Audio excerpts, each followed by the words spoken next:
My name is Wayne Alves.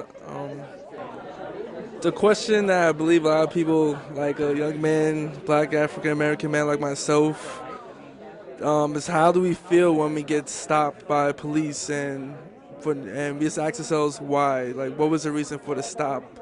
In my situation, I get stopped numerous of times. I've been locked up on 2 occasions when it was a wrong identity, and the feeling every time is just you're angry. You just wonder why. You just want to come to the reason why have they really stopped you? What can you do to stop that? But in this day and age, in this generation, a lot of guys like me, we try to avoid the police as much as possible. Rather than getting stopped, we do everything that we can to just avoid them. Because a lot of us are just end up to be scared of them. Going for help, they're not somebody who you feel like you'll want to call.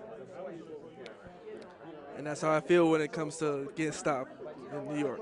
I mean, brought out today, one big thing was definitely relationship.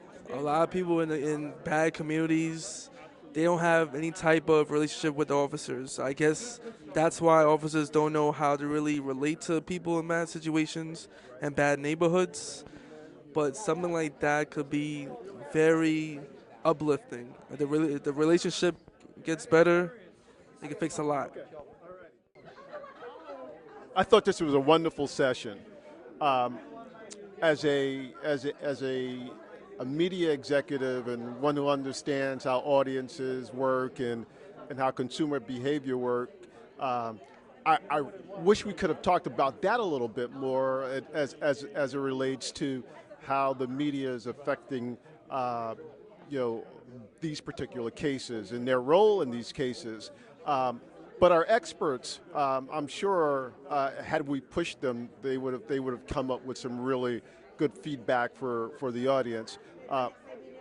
Maybe next year, because that's a really big important part that feeds into the group think, which I think our panel spoke about, particularly with police activity and bad policing, which is really about group thinking and such. And so beyond that, I thought it was phenomenal, and kudos to the panelists.